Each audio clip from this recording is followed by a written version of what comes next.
I got myself some sushi tonight to celebrate the last block of internal medicine that I have to do for 2023. I have one more internal block in the new year, but at least I'm done for now. And it was a very rough 2 weeks, and I'm very happy they're done.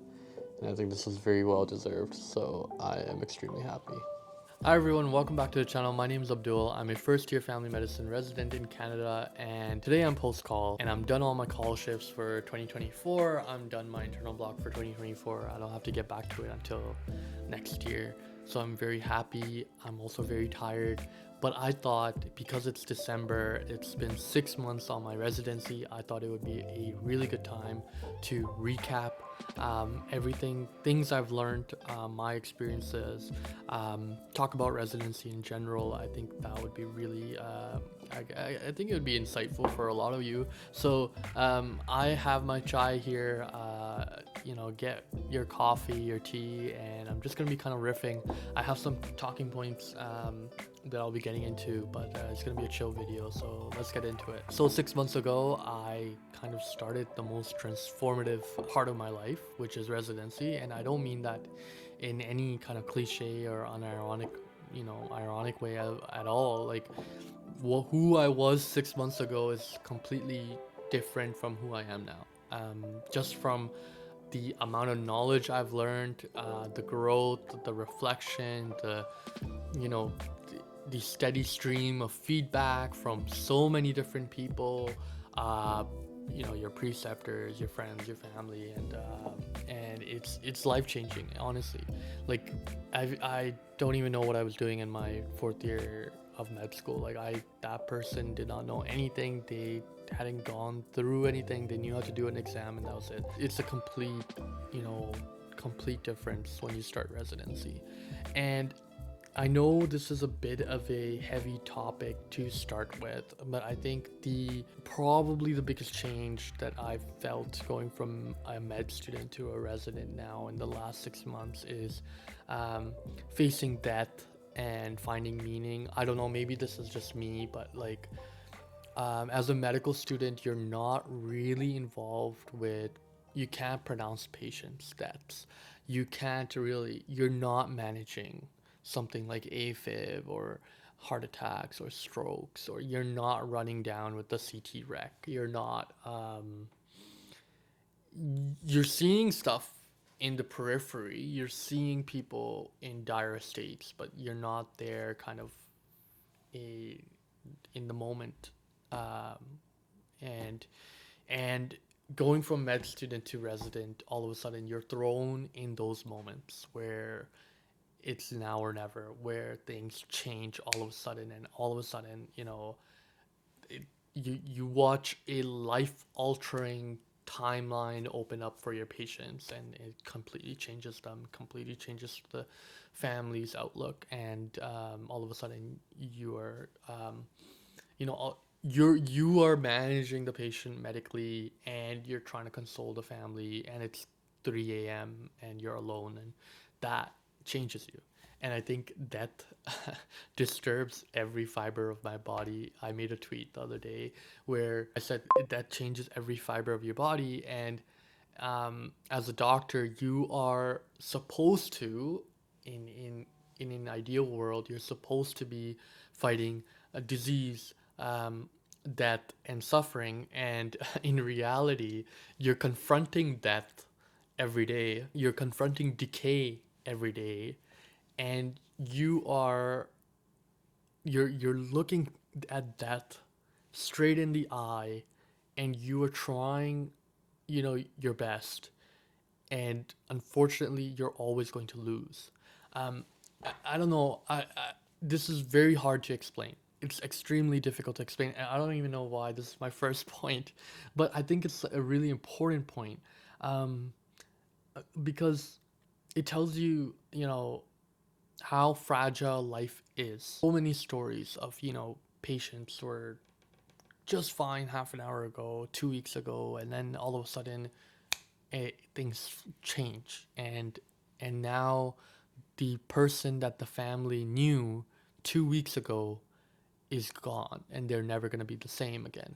So it takes a toll on you because it's crazy. Like you could be going through that with one patient, and then all of a sudden you have to put up a wall, emotional wall, and you have to go see another patient, and you have to act like nothing just happened, like everything that happened, uh, you don't have a moment to kind of re- think about what just happened. You have to see the next patient, and the next patient expects you to be 100%, and the next patient deserves your all and in your full attention, obviously. But like, it's hard. It's just crazy. I think when I see a lot of people that are in their 70s, 80s, 90s, and I think about life, and I'm like, what's important to them at that point? At that point, they're not thinking about how much they're not thinking about, oh, what if I worked harder? Oh, what if I worked 12-hour days? And they're not thinking about work, their position. They're not thinking about kind of the things that we think about, where we're worried about, getting a house. We're worried about so many different things that, at the end of the day don't matter when you're at that age of like 80 or 90, and you're just worried that, your children might not come see you or something like that.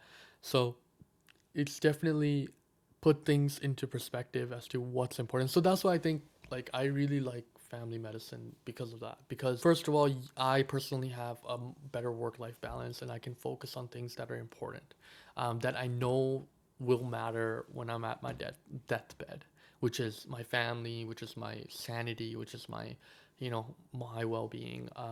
And then from like a patient perspective, I feel like family medicine was such a great choice because you can focus on keeping people healthy and out of the hospital. Because I'm seeing the hospital system, and I'm like, when people hit the hospital, I feel like our aim, like rightfully so with the resources and stuff, our aim is to get people out of hospital, and you're there's not much room. Basically, I've mentioned this before, where the hospital is a place where you don't get well, you just get less sick, and where then you're kind of thinking to yourself, where do you get well? And hopefully, your family clinic would be the place where people you can focus on wellness rather and thriving rather than just being less sick. I think that's a very heavy point to start with, but I think it does change you, and I think that's probably one of the biggest changes that comes from starting residency, going from med student to resident. The second point that I want to make is the grind, long hours, and tough cases. Residency is a grind, and it's kind of crazy. Like I was just watching a TikTok where um, one of the girl, like it was a girl, and she said that you can choose only one life sustaining thing to do in your life in residency. So like when you come back home, you're so flat out, you're tired. um what do you do? Like, do you sleep or do you eat? And do you go, if you get an extra hour or something, like do you catch up on rest, or do you catch up on getting groceries, or do you call your mom that you haven't seen in 6 months? Like, what do you do? There's always like this give and take. If you do this, you can't do that. If you get groceries, you can't get rest. If you get rest, well, you can't get groceries. It's very different from being a medical student, I guess.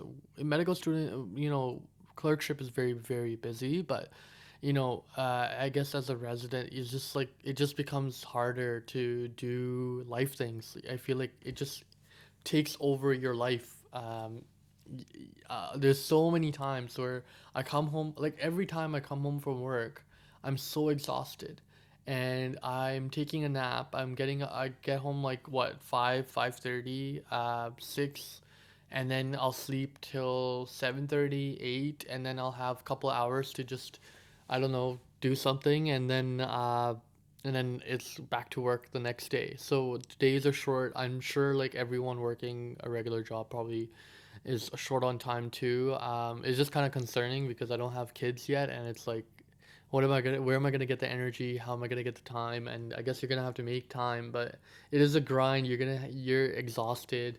And I watched this Johnny Harris video about why you're so tired because I wanted to understand why am I so tired.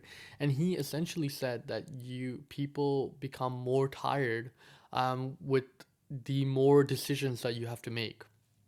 And we make, normal human beings make like, I don't know, 5,000 or 10,000 decisions per day. And I feel like as a doctor, you're making so many decisions, each decision being consequential, each decision being very important.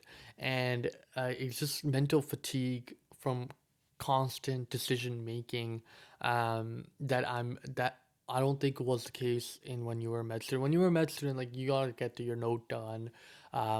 You need a good history presentation and all that, and hopefully you're done. But like as a resident, like you do have to make decisions by yourself, and you're doing the mental math. You're looking up resources, and it's hard. It makes you way more tired, way more exhausted at the end of the day. You're in the trenches, for real, especially if you're in the hospital, you're really in the trenches, but the grind is real.